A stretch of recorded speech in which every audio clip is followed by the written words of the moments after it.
लखनऊ अग्निकांड पर SIT action में नजर आ रही है। एसआईटी ने अफसरों को तलब किया है। बिजली विभाग, नगर निगम के अफसरों से पूछताछ की है। 10 वर्षों के दौरान बिल्डिंग्स को दी गई सभी अनुमतियों का ब्यौरा दीजिए। बिल्डिंग के अवैध निर्माण को लेकर कार्रवाई का भी ब्यौरा मांगा है। सभी जिम्मेदार तत्कालीन अफसरों से नाम भी मांगे हैं। रिपोर्ट में खामियां मिलने पर दोबारा सही करने के भी निर्देश दिए जाएंगे। एसआईटी मृतकों के परिजनों, घायलों और प्रत्यक्षदर्शियों के भी बयान दर्ज करेगी। ये तस्वीरें कोई भूलेगा नहीं जो लखनऊ में हुआ। 15 मासूम बच्चे असमय काल के गाल में समा गए। एसआईटी अब लग रहा है जिस तरह का माहौल बन रहा है कि सरकार भी सख्त है, एसआईटी भी सख्त है, अथॉरिटी भी सख्त होगी, लेकिन एसआईटी फिलहाल एसआईटी के ऊपर बड़ी जिम्मेदारी है। फायर ऑडिट से लेकर सेफ्टी इक्विपमेंट्स तक हर चीज का ऑडिट होना चाहिए। अथॉरिटी के वो जिम्मेदार जिनके ऊपर जिम्मेदारी है पिछले 10 सालों में क्या काम किया, तनख्वाह तो टाइम पे मिली, पिछले 10 सालों में काम क्या किया, कौन कौन सी जगहों पर निरीक्षण किया, कहां कहां पर क्या व्यवस्थाएं मिली, जहां व्यवस्थाएं ठीक नहीं थी वहां पर क्या एक्शन लिया, सारी चीज बताइए, ब्यौरा दीजिए। मेरे साथ मेरे सहयोगी रवि इस वक्त लाइव जुड़ चुके हैं। रवि, मैं आपसे जानना चाहूंगा, मामला गंभीर है और अभी जिस तरह के कदम उठ रहे हैं सरकार भी गंभीर नजर आ रही है। बिल्कुल, सरकार पूरी तौर पे सख्त है। उत्तर प्रदेश के मुख्यमंत्री योगी आदित्यनाथ खुद घटना स्थल पर पहुंचे थे जब लखनऊ के अलीगंज इलाके में अग्निकांड हुआ था और उसके बाद से उनकी सख्ती का असर भी देखा जा रहा है पूरे उत्तर प्रदेश भर में। इस तरीके के जहां पर भी लीगल तौर पे जो चाहे कोचिंग सेंटर हो, नर्सिंग होम हो, जो कि मानक के अनुरूप जो बिल्डिंगें नहीं है जहां पर चले या बेसमेंट में हो, तो उनको लेकर अब लगातार सख्ती का असर देखने को मिल रहा है। लखनऊ में एलडीए ने बाकायदा कल करीब 83 जगहों पर जाकर नोटिस दिया है और करीब 70 से ज्यादा ऐसी कोचिंग सेंटर थे जिनको सील किया गया। और सबसे बड़ी बात यह अब तक की जो जांच हुई है उसमें करीब 226 ऐसी कोचिंग सेंटर मिले हैं जो कि रजिस्टर्ड है और करीब 4000 से ज्यादा ऐसे कोचिंग सेंटर लखनऊ में चल रहे हैं जिनका रजिस्ट्रेशन ही नहीं है, कोई मानक नहीं है, कोई अगर बात नियमों को बिल्कुल अनदेखा करके उनको चलाया जा रहा है। सबसे बड़ी बात यह है कि चाहे उच्च शिक्षा विभाग हो, एलडीए, नगर निगम हो, फायर ब्रिगेड हो, पुलिस विभाग, किसी को कोई जानकारी नहीं है और किस तरीके से ये सारी जो कोचिंग सेंटर हैं, चाहे इस तरीके के जो बेसमेंट में जो व्यावसायिक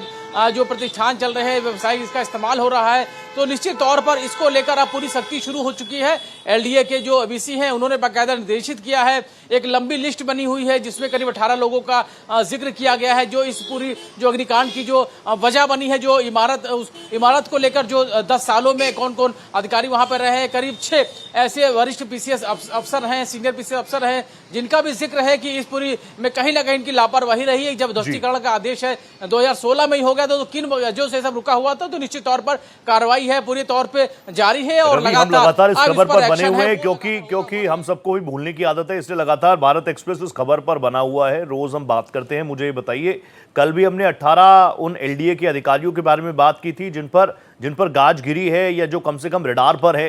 ये नंबर्स और बढ़ सकते हैं और खास तौर पर अगर मैं एसआईटी की जांच की बात करूं तो अब तक कार्रवाई किस दिशा में आगे बढ़ी?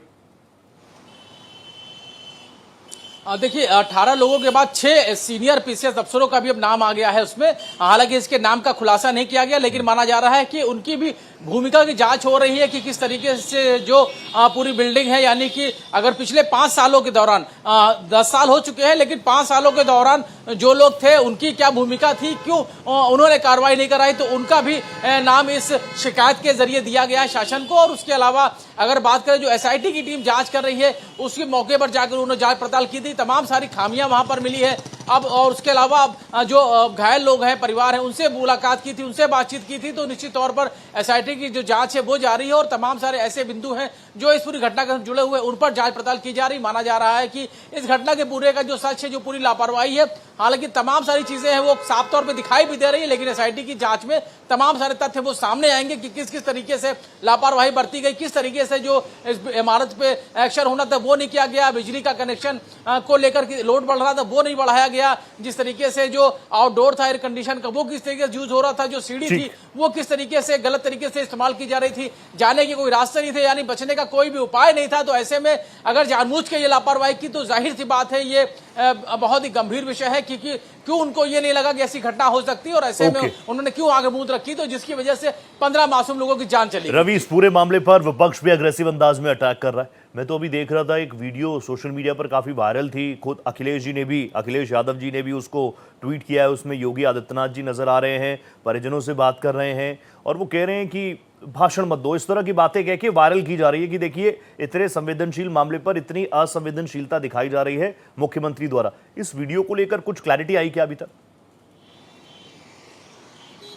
देखिए, बिल्कुल इस वीडियो को लेकर जरूर सोशल मीडिया पे चर्चा जरूर हो रही है, लेकिन अगर हम बात करें सत्ता पक्ष की, तो मुख्यमंत्री योगी आदित्यनाथ का दौरा था और दौरा छोड़ के इस घटना की जानकारी होते ही फौरन मौके पर पहुंचे थे और जिसके बाद उन्होंने शाम को एक मीटिंग बुलाई थी, बैठक बुलाई थी। उसके साथ ही उन्होंने घटना की जानकारी होते ही तमाम अधिकारियों को निर्देशित किया था कि मौके पर जाएं और जो भी जरूरी कदम है वो उठाए जाएं। जो भी आपात स्थिति है उसको किस तरीके से काबू में लाना है, चाहे वो फायर ब्रिगेड हो, पुलिस के लोग हों या जो भी जिम्मेदार लोग हों, उनको कहा था। उसके अलावा जो भी लोग पीड़ित है, घायल है, उनको समुचित इलाज किया जाए। तो मुख्यमंत्री पूरी तौर से संवेदनशील थे और निश्चित तौर पर जिस तरीके से जो घटनाक्रम हुआ उसको लेकर वो बहुत ही गंभीर है और जिस तरीके से उन्होंने बैठक निर्देशित किया, तो जाहिर है विपक्ष जरूर सवाल उठा रहा है। लेकिन अगर हम एक दूसरी तरफ अगर बात करें सत्ता पक्ष पूरी तौर पर इस पूरी घटना को लेकर गंभीर है और शायद यही वजह है कि पूरे प्रदेश भर में इस पर एक्शन है होता हुआ नजर आ रहा है। आखिरी सवाल उसी एक्शन पर, मुझे बताइए, बीच में तो हमने देखा था कि एलडीए के अधिकारी लगातार अलग अलग जगहों पर जा रहे थे, लखनऊ से लेकर प्रयाग तक अलग अलग जगहों पर हमने एक्शन देखा,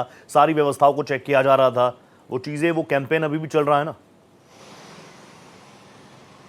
बिल्कुल, कल जिस तरीके से पूरा कैंपेन चला है, करीब 83 ऐसी कोचिंग थी, सेंटर थे तमाम ऐसे जिनको नोटिस दिया गया है। करीब 71 के करीब ऐसे कोचिंग सेंटर हैं जिनको सील किया गया है। ये बड़े बड़े कोचिंग सेंटर थे जो बहुत मोटी मोटी फीस लेते थे, उन पे कमियां पाई गई, जिसके बाद उनको सील की कार्रवाई की गई है। और ये जो पूरा अभियान है अब राजधानी लखनऊ नहीं पूरे प्रदेश भर में देखा जा रहा है, क्योंकि प्रदेश के अलग अलग जिलों से भी तस्वीरें आ रही, खबरें आ रही, जहां पर जो वहां का विकास प्राधिकरण है वो कार्रवाई कर रहा है, पुलिस विभाग की टीमें वो लगातार कार्रवाई कर रही है और जाहिर है कि मुख्यमंत्री योगी आदित्यनाथ की सख्ती का असर है वो देखा जा रहा है। जी, जो पीड़ित पक्ष है, जो परिजन है, वो इस तरह की कार्रवाइयों को लेकर, मैं समझ सकता हूं उनकी मनोदशा इस वक्त क्या होगी, लेकिन इंसाफ तो सबको चाहिए, न्याय तो सबको चाहिए। उनको लग रहा है कि सरकार के, एसआईटी के या फिर एजेंसीज के कदम सही दिशा में आगे बढ़ रहे हैं, उनको न्याय की उम्मीद है। देखिए, बिल्कुल इसके पहले भी कई ऐसी घटनाएं हो चुकी हो जिसको लेकर सख्ती बरती गई, लेकिन अगर हम बात करें तो जिस तरीके से मुख्यमंत्री योगी आदित्यनाथ ने खुद इस पूरी घटना का संज्ञान लिया, मौके पर पहुंचे और जिस तरीके से लगातार पीएमओ तक ने इस पूरी घटना को लेकर जानकारी ली, तो जाहिर है कि इस पूरी घटना के बाद क्या कुछ हो रहा है ये सभी की इस पर नजर है। सभी लोग जानना चाहते हैं कि क्या उस परिवार को, जो 15 परिवार हैं जो इस पूरी घटना के जो कह सकते हैं आहत हुए हैं, जिनके परिवार के जो बच्चों की जाने गई है, वो सभी इंसाफ के लिए सरकार से नजर लगा के बैठे हुए। मुख्यमंत्री योगी आदित्यनाथ की जो सख्ती है वो साफ तौर पे दोषियों पे कार्रवाई कराने की, जिस तरीके से लगातार प्रदेश सरकार के जो भी मंत्री हैं वो लगातार इसको लेकर बयान देते रहे। जिस तरीके से मौके पर सीएम गए थे, डिप्टी सीएम खुद मौके पर पहुंचे थे, उसके अलावा लगातार जो भाजपा नेता है उनकी तरफ से बयान दिया जा रहा है कि चाहे कितना भी रसूखदार व्यक्ति हो, इस घटना से जुड़ा हुआ वो बख्शा नहीं जाएगा। तो उम्मीद यही की जा रही एलडीए का एक्शन हो, फायर ब्रिगेड के लोगों का एक्शन हो, या यूं कहें कि जिस तरीके से तमाम वो विभाग है जो अब इसको लेकर कार्रवाई कर रहे हैं। एलडीए ने साफ तौर कर दिया है, चाहे फायर ब्रिगेड की बात करें, जो 15 मीटर से ऊंची इमारतें हैं उस पे आग बुझाने के इंतजाम पूरे पर्याप्त है कि नहीं है, जो बिल्डिंग इस तरीके की, तो कुल मिला के रेगुलेशन तो पहले से हैं रवि, बस उनका इंप्लीमेंटेशन हो जाए। जो जिम्मेदार हैं वो अपनी जिम्मेदारी निभाएं, जिम्मेदारियों का निर्वहन करें, ना कि मौतों के जिम्मेदार बने। बहुत धन्यवाद रवि, आप जुड़े मेरे साथ, थैंक यू सो मच।